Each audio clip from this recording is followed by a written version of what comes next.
Now we are going to see exercise 3.1 for trigonometry. Okay, so exercise 3.1, first sum. What is first sum? Identify the quadrant in which an angle of each given measure lies.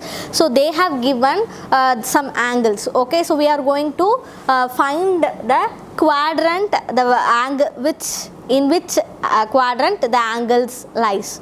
Okay, so they have given here 1 2 3 4 angles. Okay, 25 degree, 825 degree, minus 55 degree and 328 degree. So totally we are having 4 angles. So we are going to find the position of the angles in quadrant. Okay, in which quadrant the angles lies. Okay, so first angle is 25 degree. So we have already know first quadrant is starting from 0 and ending with 90. Second quadrant is starting from 180 and ending with starting from 90 and ending with 180, and third quadrant is starting from 180 and ending with 270, and fourth quadrant is starting from 270 and ending with 360 degree.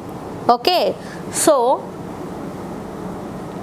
now we are going to find for the angle which is 25 degree. So see here, the angle 25 degree is lies in which quadrant? First quadrant, because 0 to 90 degree the 25 is lie here only. Okay, so 25 degree is lies in the first quadrant. So the answer is first quadrant, and second is 825 degree. So totally we are having here 360 degree only. Okay, so but in our sum we are having 825. So what we are going to do is we are going to divide that 825 into 360 degree. Okay, so we are going to divide that 825 degree into 360 degree. So 2 into 360 is 720. If you are multiplying with the 3 means it is beyond 825. Okay, so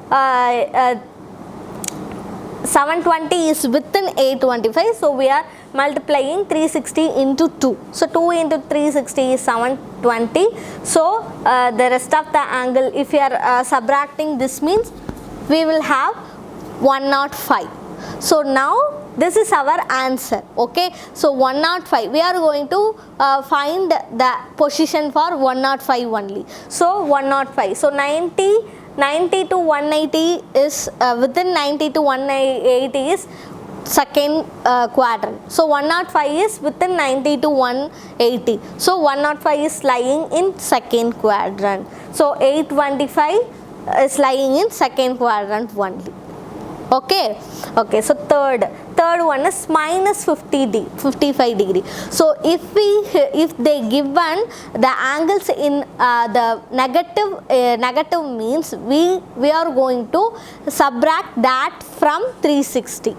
Okay, so given angle is minus 55, we are going to subtract that from 360. So 360 minus 55. So 360 minus 55 is 305. So now find 305 is lying in which quadrant? So 305 is lying in fourth quadrant, because fourth quadrant is 270, from 270 to 360. So fourth quadrant. Okay, and then 328.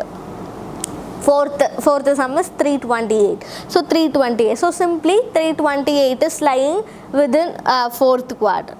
So that's all. So this how we can find the angles lies in which quadrant.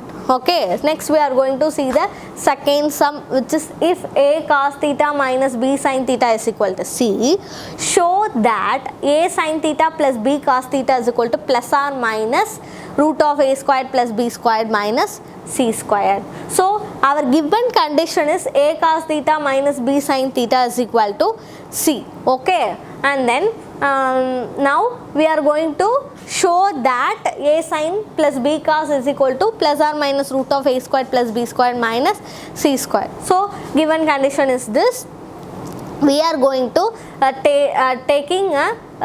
we are going to square these left hand side and right hand side. So a cos theta minus b sin theta the whole square is equal to c square. Okay, so we know the formula, which is a minus b the whole square. So this is like a minus b the whole square. So what is the formula for a minus b squared? A squared plus b squared minus 2ab is our formula.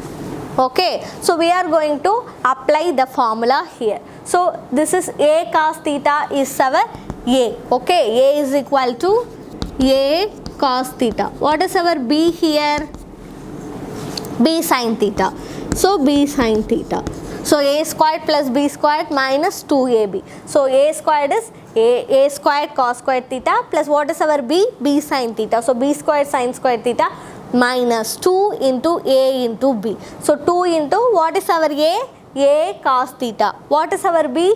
B sin, yes, b sin theta. So this is our 2ab. Okay. Next, so first term is a squared into cos squared theta. So we are going to write, we can write this cos squared as 1 minus sin squared. So a squared is into 1 minus sin squared plus b squared into, we can write sin squared as 1 minus cos squared minus 2ab sin theta cos theta is equal to c squared. Okay, so now we are going to multiply this a squared into this bracket. So a squared into 1 is a squared minus a squared into sin squared is a squared sin squared plus b squared into 1 is b squared, yes, this is minus, okay, minus b squared into cos squared minus 2ab sin theta cos theta is equal to c squared. Now we are going to get a constant in one side and the trigonometric functions in the other side. So in left hand side we are going to take the constant. So what are all the constants we have? Here a squared, here b squared, here c squared. So left hand side leave as it is, a squared, b squared. Bring c squared into left hand side. So plus c squared will come as minus c squared is equal to, we are going to take this trigonometric functions as in the right hand side. So minus a squared sin squared theta is here. So if you are bringing this into right hand side means plus a squared sin squared theta. So here also plus b squared cos squared theta plus 2ab sin theta cos theta. Okay, so now this is like a squared sin squared, b squared cos squared, 2ab sin theta cos theta. So this is look like a squared plus b squared plus 2ab. So can we write this as a plus b the whole square?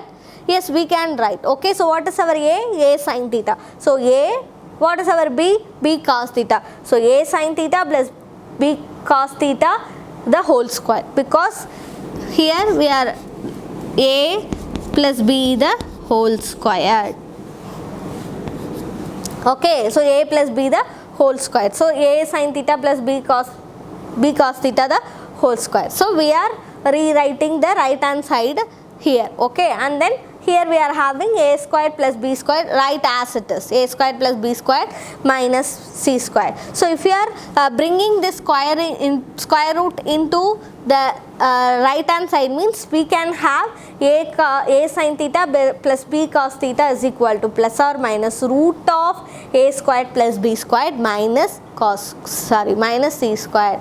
We are bringing this square root into the right hand side. So we can have plus or minus root of a squared plus b squared minus c squared. So we have proved the given condition, which means show that a sin theta plus b cos theta is equal to plus or minus root of a squared plus b squared minus c squared. So we have proved.